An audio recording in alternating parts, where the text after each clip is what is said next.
What's up, nerds? Stop wobbling. Why are you wobbling? Don't wobble at me. Fucking, you know? Okay, so today we are going to be... What are we going to be doing? Yeah. So we're going to be pulling some tape. Kind of undressing her real sexy like, you know? We are going to be scraping back the binding, and then finally we're going to be clearing the Strandberg that I've been working on in these videos.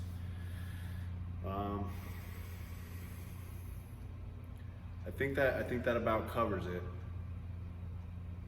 Oh yeah, hey, you know? I mean, just saying. It's I'm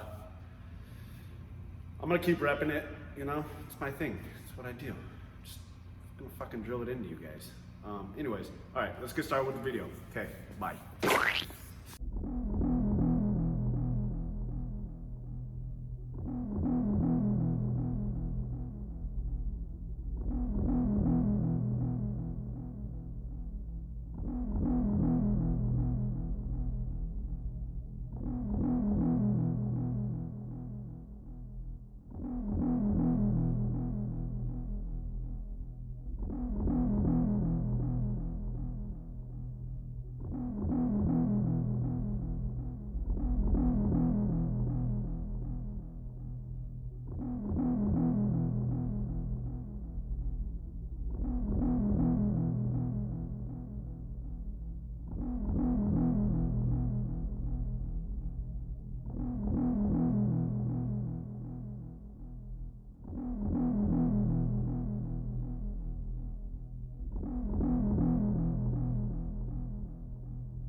Alright, so I have the color on, I pulled the tape, you came in your pants, and now we're ready for clear. I'm gonna start out by doing a couple of tack coats since it's been kind of colder here lately. Tack coats is really gonna help me kind of build a thicker finish, give my flow coat something to bite into. That way I don't have any kind of drips, sags, runs. Definitely don't like to have the runs, you know? It's never fun. So I'll show you the difference between a tack coat and a flow coat. Kind of show you surface shots of it. All right, let's go.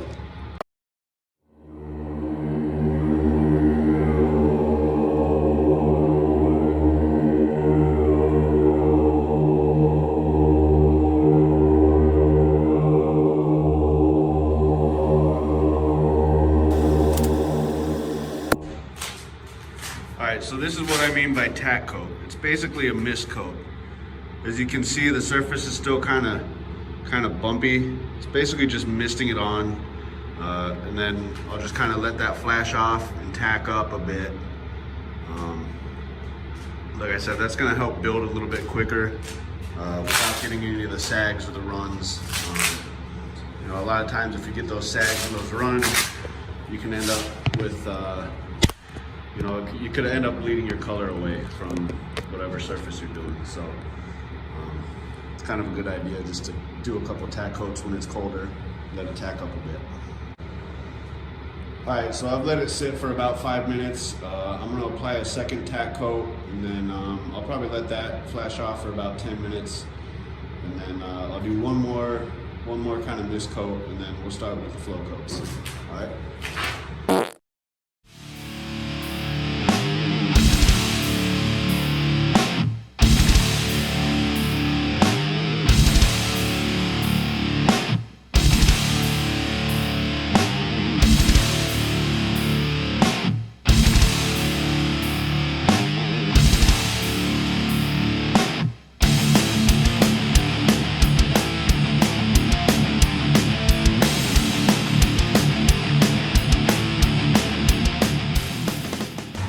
Alright, one way to see if your finish is starting to tack up is you can pick a spot where the sun don't shine and stick your finger in it. And if it starts to leave kind of like strings as you're pulling up, this one seems to be doing it. You know it's starting to get a little bit tacky. I probably want to see it a little bit tackier than that. Nice to just leave a print and not really pull up any of the string. So I'm gonna let this flash off for maybe another 5 minutes, and then we'll start applying the you know, flow coats.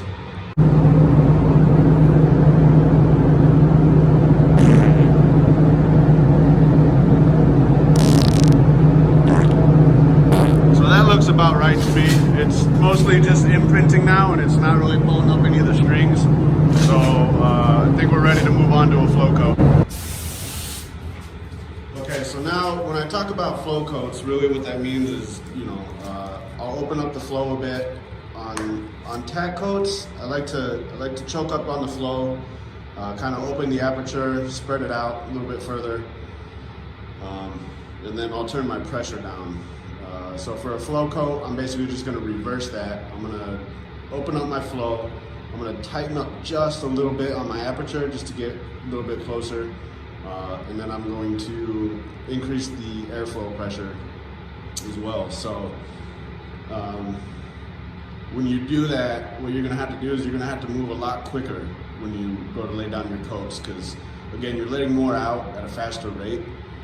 So if you were to go as slow as you were with a tack coat, you'd end up with the runs, and you don't want the runs.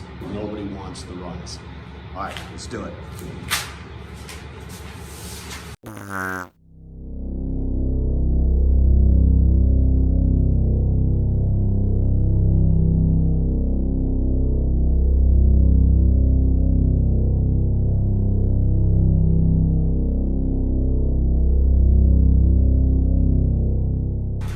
All right, you can see now with the flow coat, it's a lot flatter than it was with the mist coat.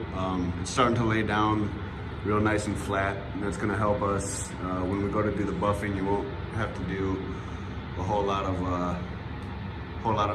of finish sanding. So yeah, I'll probably put down about maybe 2 more flow coats. Watch me struggle with the camera. I want to give a little bit more time in between coats to let it flash off. I'm going to open up this door to the dry room, let some heat in here, give it a little bit of heat to dry it up a little bit quicker.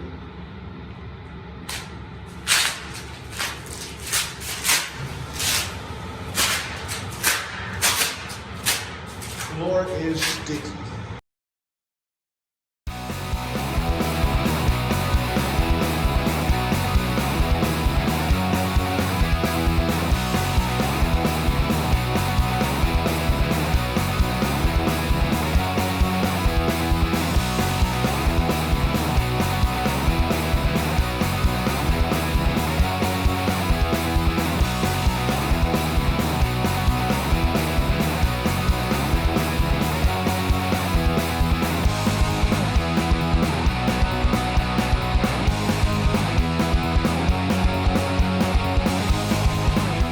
Alright, so I think that just about covers everything. Got enough coats on there. Now I just gotta wait for it to dry.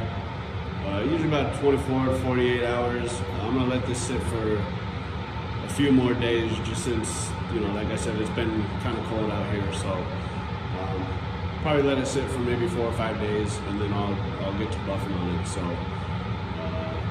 that's it for now. All right, nerds, that's it for today. Let's take a moment to kind of reflect upon what it is we saw, what we did.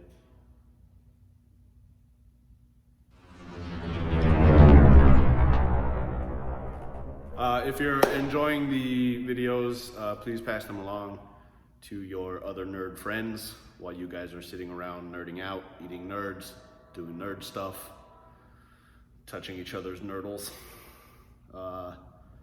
Don't forget to subscribe to the channel if you like. I don't know, maybe I'll put it over here, maybe I'll put it over here, maybe I'll put it somewhere over there, who knows. Don't forget to watch some of the other videos that I've done. Again, don't know where I'm gonna put them. They'll pop up, we'll figure it out. Anyways, thanks for watching, hope you enjoyed it, and see you next time, next video. I don't know what we're gonna be doing, we'll figure it out.